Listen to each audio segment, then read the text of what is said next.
Solo que arriba, ¿verdad, hermanas? Siempre cuidado, porque si corren o si golpean con las sillas se escucha bien fuerte, porque estamos justamente debajo, ¿verdad? Y así, hermanos, mientras pasan los niños, nosotros vamos a abrir la Biblia en Jeremías 17 y vamos a leer los versículos 5 al 6. Así que mientras pasan los niños, nosotros vamos a leer Jeremías. Y hermanos, yo sé que no he seguido con la serie en Marcos ya por un par de domingos, pero hermanos, yo en sí estaba trabajando esta semana en el mensaje de Marcos, pero orando el día viernes venimos a orar aquí. El hermano Marvin no trabajó y venimos a orar aquí en la mañana, y mientras orábamos, hermanos, el Señor puso este mensaje en mi corazón, así que lo tenemos. Bueno, quisiera que meditáramos bajo el tema, maldito el hombre que confía en el hombre, ¿verdad? Un versículo muy famoso, hermanos, muy conocido, ¿verdad? Maldito el hombre que confía en el hombre. Y yo creo, hermanos, que va a ser de gran bendición para nuestras vidas meditar en esto. Así que lo tenemos, hermanos. Tenga el capítulo 17 abierto, porque lo vamos a estar leyendo durante todo el mensaje. Pero quisiera comenzar con los versículos 5 al 6. ¿Lo tenemos? Así ha dicho Jehová: maldito el varón que confía en el hombre y pone carne por su brazo, o sea, su confianza en el poder de la carne, ¿verdad? Y su corazón se aparta de Jehová. Será como la retama en el desierto, y no verá cuándo viene el bien, sino que morará en las sequedades, en el desierto, en tierra despoblada y deshabitada. Oremos, hermanos. Padre, yo le doy gracias, Señor, por su palabra. Yo oro, Señor, de que usted nos hable por medio del Espíritu Santo, Señor, usando su palabra para hablarnos e instruirnos, Señor, en la importancia, Señor, que es poner nuestra confianza en usted, que nuestro corazón, Señor, descanse plenamente en usted, y que nuestra confianza, Señor, esté en que usted está sentado a la diestra del Padre, intercediendo por nosotros, y que usted, Dios Todopoderoso, es a favor nuestro, porque en Cristo somos más que vencedores por medio de aquel que nos amó. Por tanto, Señor, nos regocijamos y nos alegramos y queremos meditar en esta porción de las Escrituras y meditar en sus promesas, para que, Señor, pueda dar paz a cada uno de nuestros corazones. En el nombre de Jesús, yo le pido esto, Señor. Amén y amén. Pueden tomar asiento, hermanos, y quisiera dar un contexto histórico del pasaje bíblico que vamos a leer rápidamente, para luego ir al versículo 1.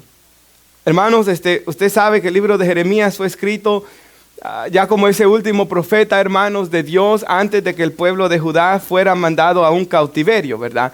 Este fue el último profeta, hermanos, antes de que se destruyera la nación. Es más, en el libro de Jeremías vemos cómo se lleva a cabo la destrucción de Jerusalén. Entonces, hermanos, ya en este momento de que se escribe el libro de Jeremías, Israel ya había tenido una división, ¿verdad? Ya se había dividido, hermanos, las tribus del norte, se les llamó el reino del norte, del cual la Biblia dice, se le llamó como Israel. Por ejemplo, usted ve en los libros de los reyes de que dice, en Israel se levantó tal rey y en Judá se levantó tal rey. Eso es porque hacia el norte se dividió la nación, ¿verdad? Que siempre mantuvo el nombre de Israel. Y hacia el sur, hermanos, se le llamó como Judá. Y hacia el sur se quedó, hermanos, otra parte de la nación, donde estaba Jerusalén, donde estaba el templo. Y la escritura dice, hermanos, de que la primera de las dos que fue destruida fue la del norte. Israel, si usted ve en la Biblia, hermanos, en el reino del norte no hubo ningún rey piadoso, bueno, y todos ellos, desde Jeroboam, ¿verdad?, fueron destruyendo la nación, hermanos, llevándola cada vez más a la idolatría. Y Dios, hermanos, destruye el reino del norte. Pero el del sur Dios lo mantiene por un poco más de tiempo. Dios es más paciente con Judá. La razón es, hermanos, porque la Biblia habla, ¿verdad?, que por memoria, por amor a mi siervo David, él tenía siempre uno de sus hijos como rey. Él tenía una misericordia especial para el reino del sur. Pero sobre todo, hermanos, nosotros entendemos a la luz de toda la escritura de que era porque de esa nación de esa tribu de Judá iba a venir nuestro Señor y Salvador Jesucristo. Cristo. Entonces por eso era ese trato especial. Por eso es, hermanos, de que después que van 70 años cautivos a Babilonia, Dios los trae de regreso a la tierra. Las tribus del norte nunca las trae Dios de regreso a su tierra, pero las del sur, Judá, sí las trae de regreso, porque esta era, hermanos, la sección del país, por así decirlo, era la tribu de Judá por medio de la cual Dios iba a cumplir la promesa de Abraham, que hablamos el domingo pasado, si usted se recuerda, de bendecir a todas las naciones. Entonces, hermanos, Judá estaba perdido, Judá estaba en idolatría, Judá estaba muy mal, y el versículo 1 lo tenemos. Dice que el pecado de Judá escrito está con cincel de hierro, imagínense, hermanos, y con punta de diamante. Tan duro era el corazón de ellos, hermanos. Esculpido está en la tabla de su corazón y en los cuernos de sus altares. Y quisiera explicar primero eso de en los cuernos de sus altares, para luego ir, hermanos, a explicar la tabla del corazón. Ahora, hermanos, es muy interesante, ¿verdad? De que nosotros vemos que en el altar de Dios habían cuernos, hermanos, y la Biblia habla de que en ese lugar, hermanos, era donde el sacerdote traía la sangre del sacrificio. Los cuernos eran un lugar santo, hermanos, los cuernos del altar donde se traían la sangre del sacrificio. Pero dice aquí, hermanos, de que ellos, ¿verdad? Con esa punta de diamante, el pecado de ellos había sido grabado, dice, en los cuernos del altar, ¿verdad? En los cuernos de sus altares, dice ahí la escritura. Y estaba indagando yo sobre esto, hermanos, y aún, hermanos, los hijos de Israel habían hasta escrito el nombre de sus ídolos, hermanos, en el mismo templo de Dios, ¿verdad? En Ezequiel capítulo 8 vemos una visión, hermanos, donde ellos habían traído todo tipo de cosas idolátricas, ¿verdad? Dentro del templo. Y ellos, hermanos, hasta los cuernos del altar habían profanado. Es más, ellos profanan todo el templo de Dios. Y por eso es, hermanos, que eventualmente Dios viene y destruye ese templo, ¿verdad? Y el arca del pacto es perdida, hermanos, y nunca más la vuelven a encontrar los israelitas por tanto mal que ellos habían hecho, hermanos. Entonces, en ese contexto, ¿verdad? De pecado, hermanos, de que la nación está a punto de ser destruida, que han profanado el altar y que sus corazones, hermanos, aquí dice la escritura, ¿verdad? De que con cincel de hierro y con punta de diamante esculpido en la tabla del corazón de ellos estaba su pecado. Y qué interesante, hermanos, porque yo pensaba cuando estaba leyendo esto, ¿verdad? Del pecado escrito en sus corazones. Pensaba en dos cosas. Si puede poner nuestra hermana Romanos capítulo 2, versículo 14. Y aquí en Romanos 2, 14 al 16, ¿verdad? Nosotros vemos de que Dios, hermanos, al hombre, cuando lo creó, lo hizo a su imagen y semejanza. Luego el hombre peca, ¿verdad? Y hereda una naturaleza pecaminosa. Pero aún así, hermanos, Dios no deja al hombre sin su gracia común, ¿verdad? Sino que dice que los gentiles que no tienen la ley, o sea, personas que no tenían escrita, ¿verdad? La ley de Dios, no tenían una Biblia, por así decirlo.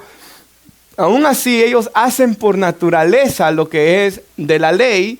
Por ejemplo, ¿verdad? Usted mira las civilizaciones, ellos no tienen un mandamiento escrito de honra a su padre y a su madre. Ellos no lo tienen, no saben que Dios dijo eso escrito, ¿verdad? Pero sí lo tienen en su conciencia. Y por eso vemos aún en civilizaciones como en China, ¿verdad? El honrar a los ancestros, ¿verdad? Aunque eso ya es una cuestión medio rara, ¿verdad? Pero el honrar a los ancianos, ¿verdad? El honrar a los mayores. Entonces el honrar a los padres, eso es algo que Dios lo escribió aquí, ¿verdad? No robar, todos sabemos que es malo porque Dios lo escribió aquí. Dios lo escribió en el corazón. Y dice aquí, estos, aunque no tengan ley, son ley para sí mismos, mostrando la obra de la ley. Y esto es lo que a mí me recordaba de esto. Escrita, ¿dónde? En sus corazones. O sea, Dios, hermanos, en todos los hombres escribió su ley en el corazón, de todos.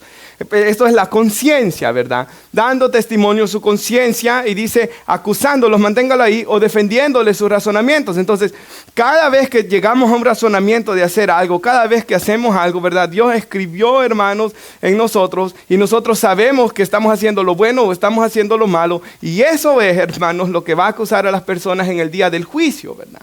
Sigue diciendo Pablo, en el día en que Dios juzgará por Jesucristo los secretos de los hombres conforme a mi evangelio. Entonces, nosotros vemos aquí, hermanos, de que Dios en sí, a pesar de que el hombre cayó, Dios le dio esto, hermanos, de escribir su ley en su corazón para detener al hombre de ser peor, hermanos, de lo que el hombre es. Pero el pueblo de Judá, hermanos, era un pueblo que estaba tan perdido y era tan malvado, hermanos, de que tenían escrito, grabado, hermanos, bien, había echado raíces el pecado en sus corazones. Y cuando meditaba en estas cosas, hermanos, apreciaba más yo la profecía de Jeremías 33, donde Dios dice, ¿verdad?, que en el nuevo pacto, cuando Jesús venga y el Espíritu Santo venga, Él da un corazón nuevo en el cual el que hace, escribe sus leyes, con la diferencia que hoy nos da el Espíritu, ¿verdad?, para, hermanos, obedecer la palabra de Dios. Entonces, en el nuevo pacto, hermanos, Dios nos da un corazón nuevo, Dios vuelve a escribir sus leyes, pero esta vez nos da su Espíritu para que, hermanos, la iglesia sea un pueblo obediente a la palabra de Dios. Si va ahí Jeremías 17:9, engañoso es el corazón más que todas las cosas y perverso, ¿quién lo conocerá? Esa es la manera, hermanos, como Dios describe el corazón del hombre y el corazón de esta gente que estaba ahí en Judá. Y nosotros podemos decir lo mismo, el corazón es engañoso, ¿verdad? Y el corazón es perverso, porque dentro del corazón salen, hermanos, todas las maldades que nosotros vemos en el mundo, dijo el Señor Jesús. Ahora vaya al versículo 2 conmigo, el 2 al 4.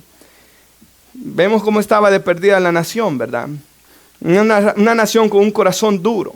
Mientras sus hijos se acuerdan de sus altares y de sus imágenes de acera, perdidos en la idolatría, ¿verdad?, que están junto a los árboles frondosos y en los collados altos, sobre las montañas y sobre el campo, sobre tus tesoros entregaré, dice, el pillaje por el pecado de tus altares altos en todo tu territorio. Mira el 4, perderás la heredad que yo te di.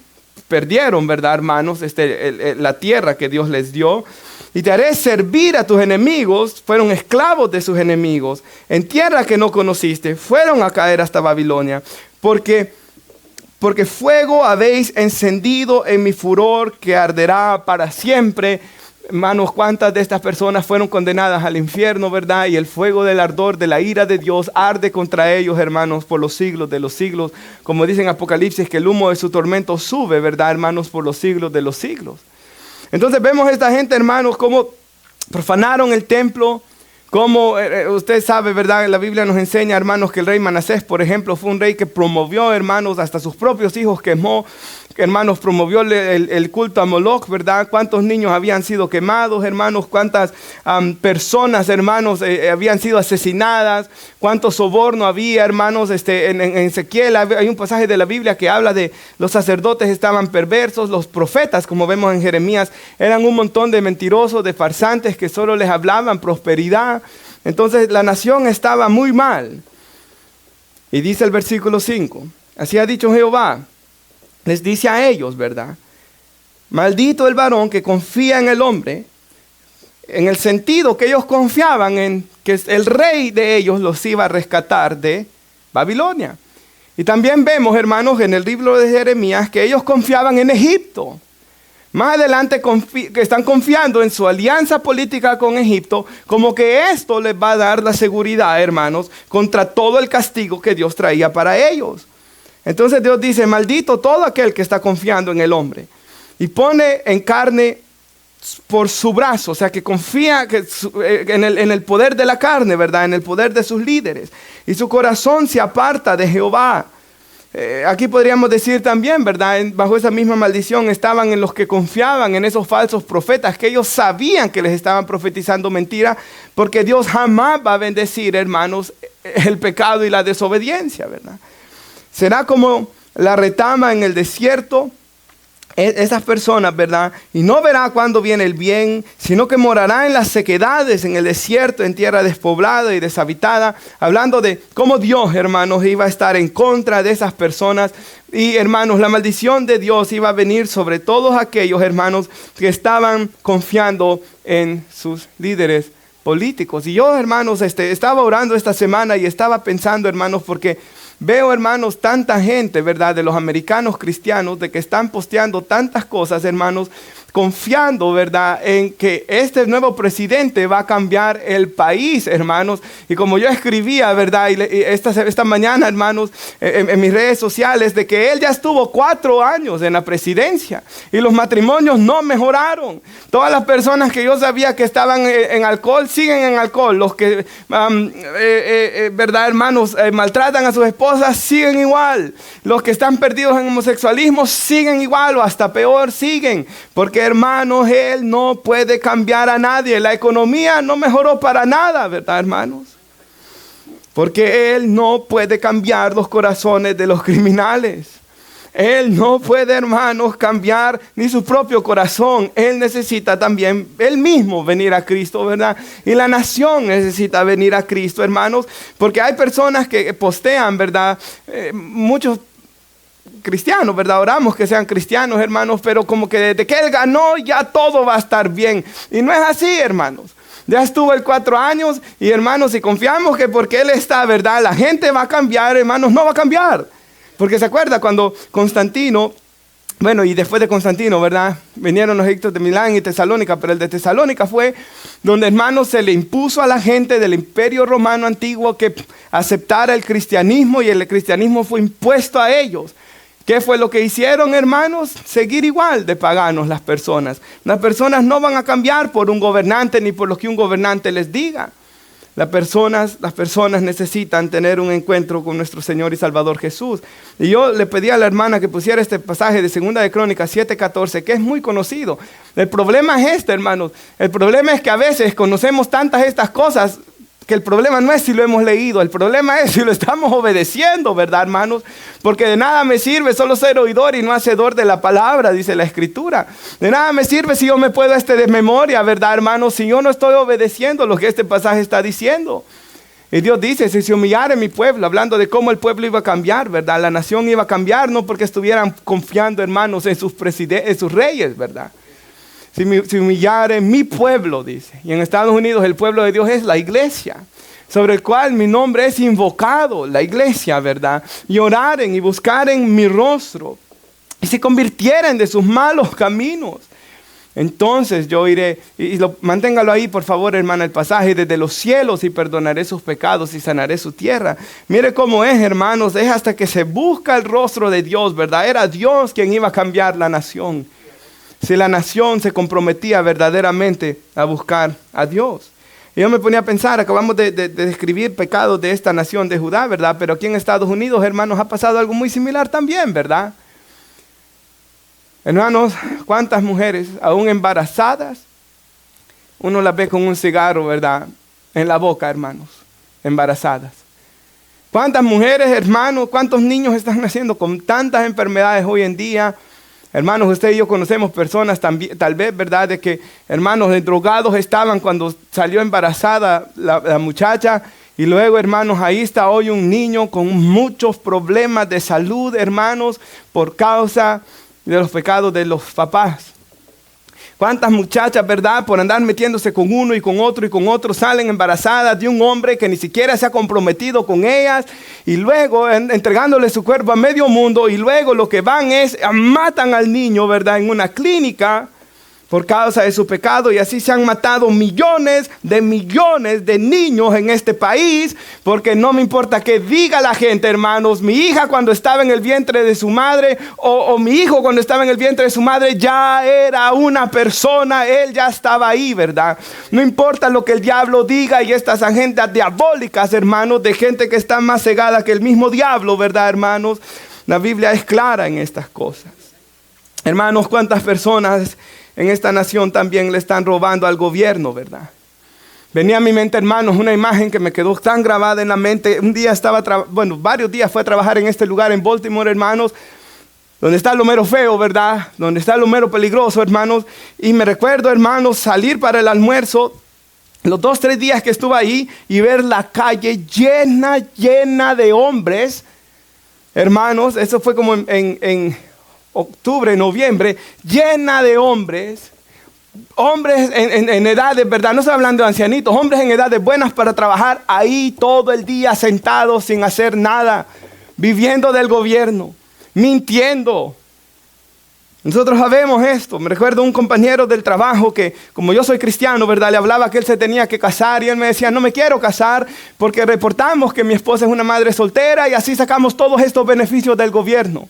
¿Cuánta gente, hermanos, nunca quiere caminar rectamente delante de Dios y trata de justificarse, hermanos, en sus mentiras, pero hermanos, en su conciencia saben que lo que están haciendo es robar y es mentir y es pecado?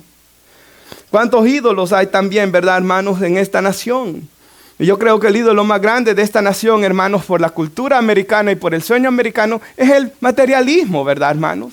El deseo de tener de cosas, ¿verdad? Casas, dinero y todas estas cosas. Y se ha creado de eso un ídolo, hermanos, en lugar de adorar al Dios del cielo. Hermanos, ese es uno de los pecados terribles que vemos que ocurren, ¿verdad? En esta nación. Y también en la inmoralidad, ¿verdad? No es necesario ni hablar, hermanos, de toda la inmoralidad que hay, ¿verdad? Perversiones y tantas cosas, hermanos, que estamos viendo en este mundo.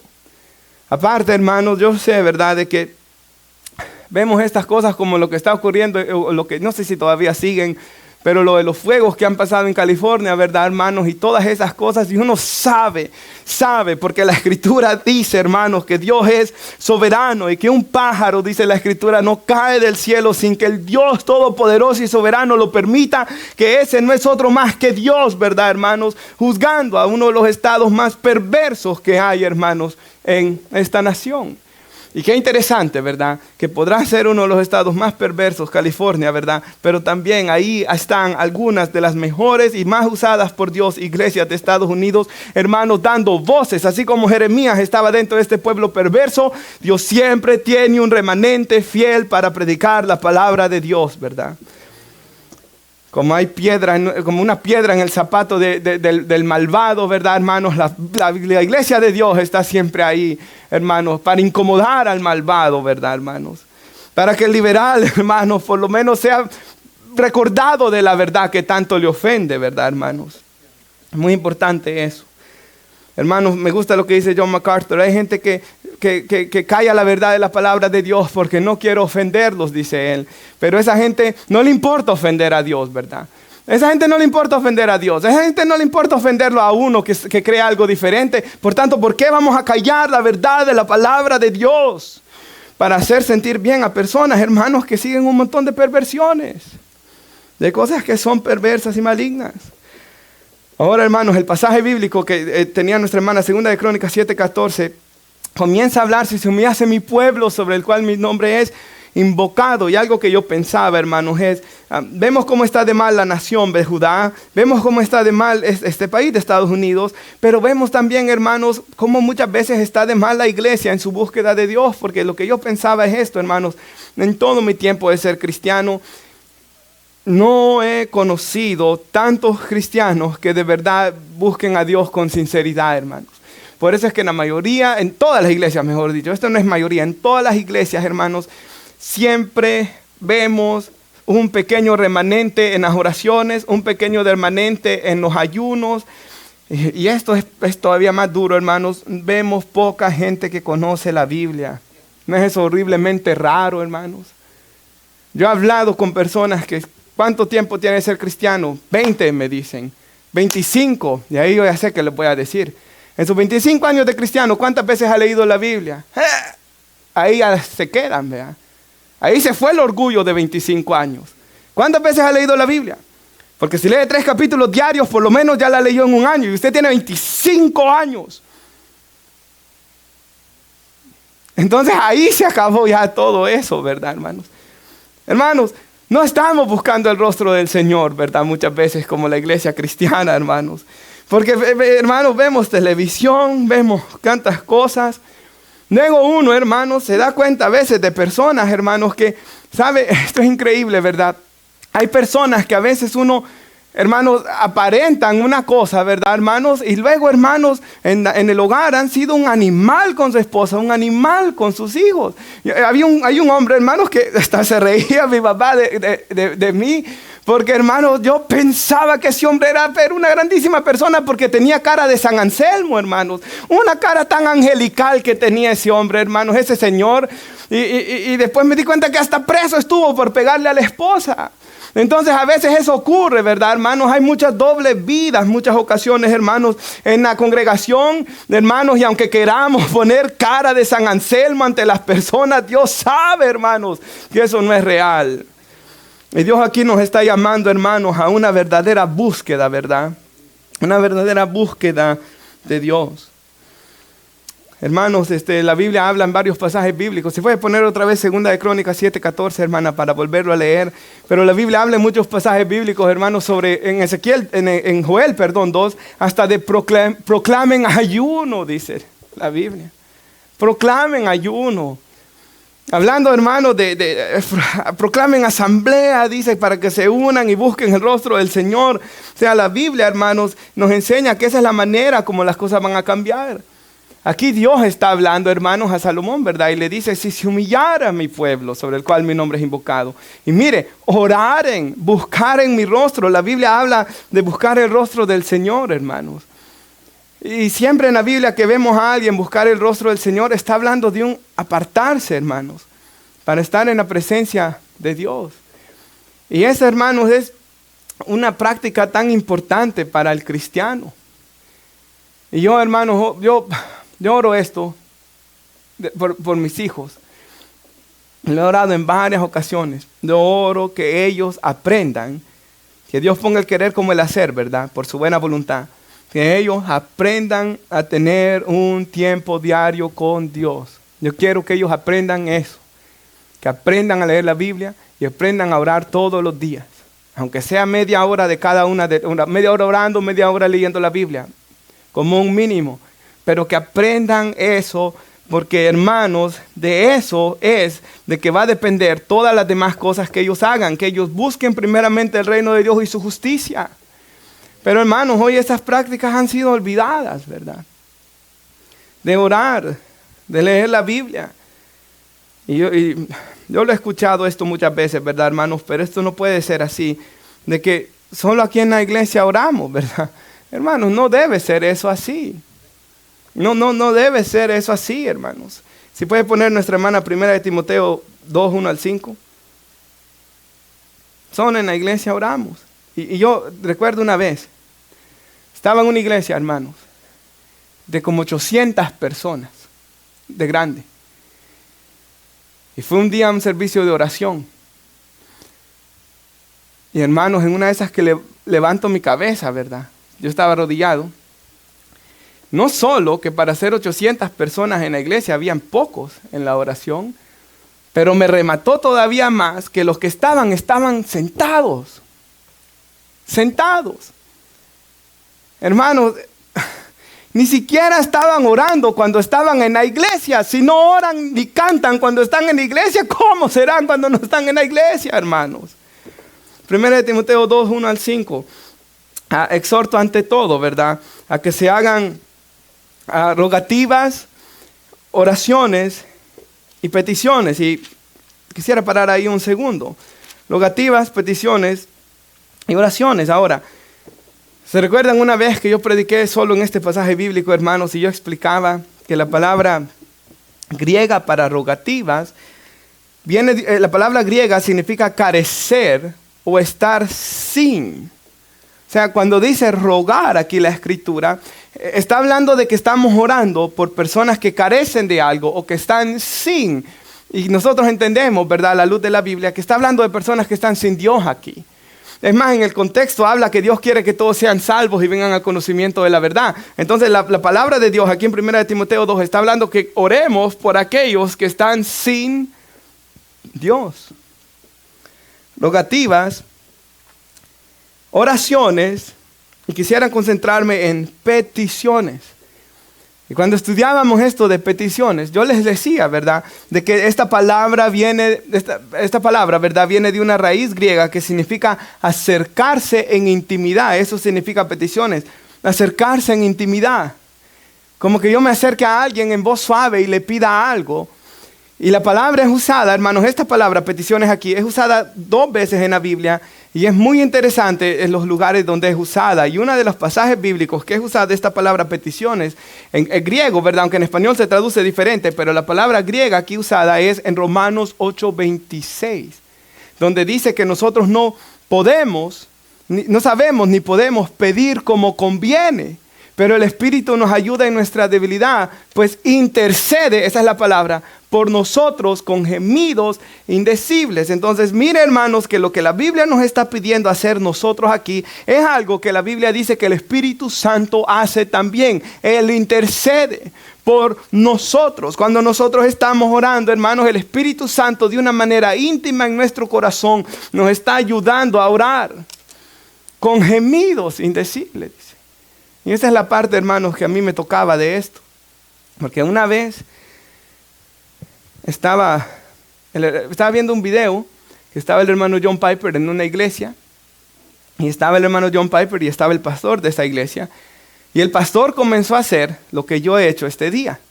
Comenzó a hablar, hermanos, de todo lo mal que estaba la sociedad. Y hasta ahí lo dejó. Y después John Piper vino y les dijo a los hermanos, tenemos que tener cuidado. Si bien la sociedad está tan mal como está, es no verlos como nuestros enemigos. Porque nuestros enemigos, dice la Biblia, que son principados, potestades y que es el diablo y los demonios, no estas personas. Y debemos de recordar de estos pasajes, que hay que rogar por ellos, que hay que clamar, que hay que pedir. Y la palabra peticiones está hablando, hermanos, de una oración que conmueve el corazón, ¿verdad? Yo acabo de decir de cuán mal está el mundo y eso es muy cierto, pero ese mal que está el mundo nos debe de llevar, hermanos, a orar, porque si no nos lleva a orar, hermanos, porque hay que renegar de cómo está de mal el mundo, toda la gente lo puede hacer, ¿verdad? Pero orar es la diferencia, hermanos. Y yo puedo renegar, hermanos, de tal persona, yo puedo renegar de mis hijos, yo puedo renegar de mi esposa, yo puedo renegar de la iglesia, yo puedo renegar. Eso todos lo pueden hacer, todos lo hacen, todos lo hacemos. La cuestión es orar, rogar, pedir, con gemidos indecibles, dice. Hermanos, yo ayer estábamos hablando con el cuñado de nuestra hermana Verónica, que él me contaba cómo murió su papá, cristiano. Él no está en Cristo ahorita. Y hablando yo con él, hablábamos de personas, hermanos, que antes de morir tienen esa ansiedad, que no se quieren morir, ¿verdad? Y que están pidiendo que no llegue la muerte. Es que alguien nos ayude. Y llorando y gimiendo que no quieren morir y así mueren. Mi mamá cuenta una historia, hermanos, yo no sé cómo es que es allá en los pueblos, ¿verdad? Pero que había un hombre, hermanos, que no se podía morir en El Salvador. Y estas historias son muy conocidas en nuestros países, sin que alguien viniera y les leyera, hermanos, unas cosas escritas en un libro infernal. Y hasta que esta persona le vino a leer a ese hombre que estaba agonizando esas cosas, hasta ahí se pudo morir el hombre, hermanos. Y morir así, lleno de ansiedad, de eso horrible de saber que va al infierno. O como esa señora que gritaba, no quiero morirme. Y luego yo le decía al Señor ayer, el cuñado de nuestra hermana, qué diferente vemos a Esteban morir, le digo en la Biblia. Porque a Esteban dice la Biblia que lo tenían ahí, le estaban tirando piedras. Esos judíos, ¿verdad? El Sanedrín, hermanos. Es más, dice que hasta se quitaron las túnicas, ¿verdad, hermanos? Sus mantos y los pusieron, dice la Biblia, con Pablo para no salpicarse la sangre, ¿verdad? Y allá estaba Pablo, hermanos, quien quería que mataran a Esteban mientras lo estaban apedreando. Imagínense, hermanos, qué evento tan traumático, ¿verdad, hermanos? De él estar siendo golpeado, hermanos, con piedras ante el dolor, ¿verdad? Y todo, pero dice la Biblia que a pesar de todo ese dolor, él tiene una visión, ¿verdad? Y dice que ve la gloria de Dios y al Hijo del Hombre sentado a la diestra del Padre. Y él, hermanos, ve esa visión en medio de todo su dolor y él clama ahí, ¿verdad? Padre, que no les sea tomado en cuenta este pecado, y encomienda su espíritu en las manos de Dios, ¿verdad? Y así muere, dice la Escritura. ¿Qué diferencia de muerte? A pesar que estaba siendo apedreado, hermanos, él comienza a alabar a Dios, él comienza a orar y a pedir por los que estaban ahí. Y yo sé, hermanos, de que Esteban no sabía, hermanos, de que uno de los que estaban ahí era el mismo Pablo, ¿verdad? Que iba a convertirse y que tanto iba a servir a Dios después. Y yo le comentaba, ¿verdad?, de cuando mi vecino murió, hermanos, porque por cierto, ¿verdad?, aquí nosotros comenzamos como iglesia. Cuando este hombre murió, hermanos, cuando fui a visitar a la familia el día que él había muerto, dicen que estaba la esposa, ¿verdad?, los hijos, y ella estaba llorando, hermanos, ahí la señora, ¿verdad?, llorando con desesperación. Sus 3 hijos estaban ahí. Este hombre estaba muriendo, hermanos, cuando él, hermanos, ahí para morir, al igual que Esteban, tiene una visión. Y él, hermanos, les dice, mientras ellos estaban ahí, de que él, hermanos, miraba a luz, ¿verdad?, y miraba al Señor venir, y él comienza a regocijarse y alabar a Dios, y así muere. Así murió, alabando a Dios, que iba con Jesús, al igual que Esteban. Vemos la diferencia, hermanos, que es morir en Cristo y no morir en Cristo. Las personas necesitan a Cristo. Y mire cómo oró Esteban, hermanos, aunque le estaban apedreando, él oró por ellos. Debemos orar por las personas, hermanos. Debemos orar. Aquella vez de que estaban aquellos hijos del trueno, ¿verdad?, de que les dijo, hermanos, el Señor Jesús: ustedes no saben de qué espíritu son. Cuando querían que les viniera fuego del cielo y se quemaran, ¿verdad? Ustedes no saben de qué espíritu son. El Hijo del Hombre no vino para perder las almas de los hombres, sino para salvarlas. Entonces la iglesia debe de ser, hermanos, como dice el Señor Jesús, como dice la Biblia que es el Señor Jesús en Juan capítulo 1, lleno de gracia y lleno de verdad. Debemos proclamar la verdad de la palabra de Dios, hermanos. No queriendo agradar al hombre, sino a Dios. Pero debemos proclamar la gracia y el perdón que tenemos en Dios, ¿verdad? Así es como se evangeliza, hermanos. Si usted evangeliza, porque a veces la gente le pregunta, ¿verdad?, y es pecado esto que yo estoy haciendo, y usted sabe que es pecado lo que están haciendo, usted tiene que decirles que es pecado. Y tiene que decirles las consecuencias de ello. Y luego tiene que hablarles el evangelio y la salvación que Dios nos da. Luego dice el versículo 2, lo tenemos ahí. Él quiere que oremos por todos los hombres y por los reyes. Nosotros no tenemos reyes terrenales, pero sí un presidente, ¿verdad? Y por los que están en eminencia, los que están en el poder, para que vivamos como hermanos, quieta y reposadamente en toda piedad y honestidad. Así es lo que nosotros debemos orar, hermanos. Porque sabe, yo he visto esto, independientemente de la posición escatológica que alguien tenga aquí, ¿verdad? El mundo cada vez va a ser peor, la sociedad cada vez va a ser peor, el amor de muchos se va a enfriar y las cosas cada vez van a ir peor, hermanos, y es cierto esas cosas, ¿verdad? Pero la Biblia no significa que, no dice que yo solo use eso como una excusa para estar aquí tranquilo, no, dice que yo debo estar en intercesión para que las cosas sean diferentes. Para que, hermanos, porque si ya Cristo hubiera entregado al mundo a la destrucción, ya hubiera venido a llevar la iglesia y hubiera venido a juzgar a todas las naciones. Pero la iglesia aún está acá, porque aún hay una misión por la que nosotros estemos aquí. Hoy, I come back, Daniel. Yo sé que con él hablamos mucho de eso. Pero que no vaya su mente a otro lado, le digo yo ahorita, ¿verdad? Que regrese aquí, hermanos, a la predicación, porque yo sé que eso a veces pasa, ¿verdad? El predicador dice algo y ya la mente de uno comienza y, ¿verdad? Hermanos, a mí me pasa a veces, ¿verdad? Pero digo, no, Señor, yo quiero poner atención a lo que se está diciendo. Versículo 3, ¿lo tenemos? Porque esto es bueno y agradable. Hermanos, si usted quiere serle agradable a Dios, esta es la forma como usted lo va a hacer. Porque esto es bueno, dice, y agradable delante de Dios nuestro Salvador. ¿Sabe? Yo este año, hermanos, me he propuesto 2 cosas que quiero hacer más. Bueno, 3 cosas que quiero hacer más. Una cosa que yo quiero hacer más es, yo necesito evangelizar más. Este año quiero evangelizar más. Este año quiero orar más. Y necesito leer la palabra más. O sea, ahí está mi enfoque. Necesito leer menos libros y por eso estoy tomando menos clases en el seminario, porque ya no puedo pasar como el año pasado leyendo 14 libros, hermanos, en el año, algunos gruesos. Ya no quiero estar así. Yo necesito pasar más tiempo y usted debe de proponer su corazón, pero también debe de hacer cosas para llevarlo a cabo. Algunos de ustedes tienen hijos ya bien grandes, hermanos, que es mentira que lo necesitan todo el tiempo a ustedes. Pueden orar. Hablamos hasta de hacer culto familiar, ¿verdad? Aquí en la iglesia. Puede hacerlo con ellos. ¿Cuántas veces, hermanos, aunque sean las Biblias ilustradas, cuando uno les está leyendo algo de la Biblia, uno mismo viene a ser ministrado después, ¿verdad, hermanos? Como salen las fotos del infierno y del cielo al final de la Biblia, ¿verdad? Ilustrada que nosotros tenemos. Ya Ari entiende. Ok, los malos, los que no creen en Jesús se van allá. Y los que se van al cielo, también eran malos, pero Cristo los perdonó, se arrepintieron y van al cielo. No, ok. Y comenzamos a hablar del cielo y comenzamos a hablar y hablar. Cuando vine a terminar, hermanos, yo estaba llorando. Yo terminé llorando ahí.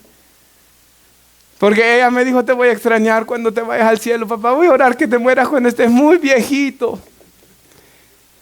Y comenzamos a hablar y el Espíritu Santo comenzó a ministrar aquello, hermano. Entonces, hermanos, el problema es que a veces, como dijo Tony Evans, el único legado que vamos a dejar es el equipo de fútbol que nos gusta. El único legado que vamos a dejar es, y esto es bueno, ¿verdad? Enséñales el oficio, enséñales el equipo de fútbol que les gusta. Yo sé que algunos han fracasado y les gusta a sus hijos uno que es todo malo, ¿verdad, hermanos? Que solo 5 veces ha ganado, hermanos, pero que Dios los perdone. Y yo sé todas estas cosas, ¿verdad? Que les gusta la selección de su país y que todo eso, y está bien, ¿verdad? Y son recuerdos. Y he visto a hombres llorar cuando recuerdan ir a ver un partido de fútbol con su papá. Y todo esto es bueno, ¿verdad? No estoy diciendo que no. Pero que nuestro mayor legado, hermanos, sea la palabra de Dios, ¿verdad? La palabra de Dios en el corazón. Y luego dice, todos los sean salvos, vengan al conocimiento de la verdad. 5, porque hay un solo Dios y un solo mediador que ha hecho la paz entre Dios y los hombres, Jesucristo hombre. Debemos orar, hermanos, que las personas vengan a Cristo. Y sabe, no sé si dije esto. Pero peticiones, he usado 2 veces, dije. Creo que se me fue. Romanos 8:26, donde dice que el Espíritu intercede con gemidos indecibles. Pero también en Hebreos 7:25, donde dice que Jesús vive para interceder por ellos, por la iglesia, por sus hijos. Y cuando yo pensaba en eso, me ponía a pensar, ¿cómo serán las oraciones de Jesús a la diestra del Padre, hermano? Si el Espíritu Santo, cuando uno ora, en algunas ocasiones uno comienza a orar y uno se siente tan cerca de Dios y uno comienza a gemir con gemidos indecibles y a orar, hermanos. Como dijo Juan Calvino cuando habló de gemidos indecibles, es una oración que conmueve el corazón de tal manera que hace que las oraciones lleguen hasta el cielo. Yo tengo un libro que se llama Piercing Heaven, ¿verdad? Las Prayers of the Puritans. O sea, piercing es como cuando algo, por eso le dicen piercing, ¿verdad? Cuando algo traspasa, o sea, oraciones que traspasan hasta el cielo. Estas son esas oraciones, ¿verdad? Esa es la oración que Dios nos está llamando a tener nosotros aquí, hermanos. Rogativas, peticiones. De la misma manera que ora el Espíritu Santo y Jesús, hermanos, nosotros en la comunión con Dios debemos de orar así. Versículo 7 ya, hermanos, de Jeremías. Ya voy concluyendo, hermanos, ya vamos a los últimos 2. Ok, ¿qué hemos hablado hoy, hermanos? ¿Cómo estaba de mal la nación de Judá? ¿Cómo está de mal Estados Unidos? Pero esto no nos debe de llevar a verlos como enemigos. Porque muchos de los que están aquí hoy estaban así de mal antes, ¿verdad, hermanos? Hablando de perdidos en cosas. Y muchos de los que estamos aquí antes teníamos un corazón endurecido contra Dios, ¿verdad? Esto de lo mal que vemos nos debe de llevar a orar a Dios y a poner nuestra confianza en Él. Mira el versículo 7. Vamos a leer el 7 y el 8 y es lo último que leeremos aquí. Bendito el varón que confía en Jehová y cuya confianza es ¿quién? Jehová. Porque será como árbol plantado junto a las aguas, que junto a la corriente echará sus raíces, hablando de raíces en Dios. Y cuando viene el calor, y no verá, cuando viene el calor, sino que su hoja estará verde en el año de la sequía y no se fatigará y no dejará de dar fruto. Hermanos, oramos que ese seamos usted y yo, ¿verdad? ¿Qué dice el Salmo 1? Algo muy similar a esto, ¿verdad? Bienaventurado el varón que teme a Jehová, que no anduvo en camino de malos, que no se sentó en silla de escarnecedor, ¿verdad? Que se me olvidó la otra parte, sino que en la ley de Jehová está, ¿qué? Su delicia. Y en su ley medita de día y de noche. ¿Y qué dice? Será como árbol plantado junto a corriente de agua, da su fruto a su tiempo. Su hoja no cae, todo lo que haga prosperará. Vemos la bendición del que piensa en Dios, del que medita en la palabra de Dios, del que confía en Dios, hermanos, y en su palabra. Primera de Pedro 5:7 dice, echando todas nuestras ansiedades sobre Él, porque Él cuida de ustedes. Hermanos, el Señor cuida de nosotros. Él, en el contexto del buen pastor, ¿verdad? Lo dice eso la Biblia ahí. Entonces, hermanos, el Señor cuida de nosotros. Y yo quisiera concluir con Lucas 12, 4 al 7. Lucas 12. Hermanos, este pasaje de Lucas sí que me impactó, porque yo lo estaba leyendo, porque ahí cerquita habla de la blasfemia contra el Espíritu Santo, el Señor, ¿verdad? Jesús. Entonces yo estaba leyendo todos los pasajes de la Biblia que el Señor habla de la blasfemia contra el Espíritu Santo para el mensaje que voy a preparar, ¿verdad? Pero leyendo eso me encontré con esto, hermanos, que una vez lo he dicho en la iglesia, una vez lo prediqué hace muchos años, quizás ya hasta se le olvidó, pero hermanos, es un buen recordatorio hoy. ¿A quién se debe temer? Lucas 12, 4, bueno, lo tiene ahí, ¿verdad, la hermana? También yo lo tengo aquí. Mas os digo, amigos míos, no temáis a los que matan el cuerpo y después nada pueden hacer. Ahora, hermanos, esto es muy cierto, ¿verdad? Yo sé, hermanos, de que cuando uno va a un cierto lugar donde uno sabe que hay mucha delincuencia, uno va con un cierto temor, ¿verdad? Uno va con un cierto temor, uno va, hermanos, con un cierto cuidado. Hermanos, uno tiene precaución. Pero el Señor Jesús dice que esas personas después nada pueden hacer. 5. Pero os enseñaré a quién debéis temer. A aquel, y por favor, hermanos, ya va a ver después cómo Jesús explica esto. A aquel que después de haber quitado la vida, porque Dios es soberano, tiene poder para echar en el infierno. Sí os digo, a este temer. O sea, ¿a quién debemos de tenerle temor? A aquel en cuya mano está nuestro destino eterno. A Él. Hermanos, Cristo será de quien, hermanos, dice que todo aquel cuyo nombre no está escrito en el libro de la vida será echado al lago de fuego. Es a Él a quien se debe temer. Es con Él quien se debe de procurar estar bien. Pero miren lo que dice el versículo 6. ¿No se venden 5 pajarillos por 2 cuartos? Y hermanos, yo buscaba un poco de información sobre esto de los cuartos, porque no está hablando de cuartos, ¿verdad, hermanos? Como que ya hablábamos. Cuando habla la Biblia de codos, no está hablando de los tacaños, ¿verdad, hermanos? En aquella enseñanza de cómo leer la Biblia lo hablábamos.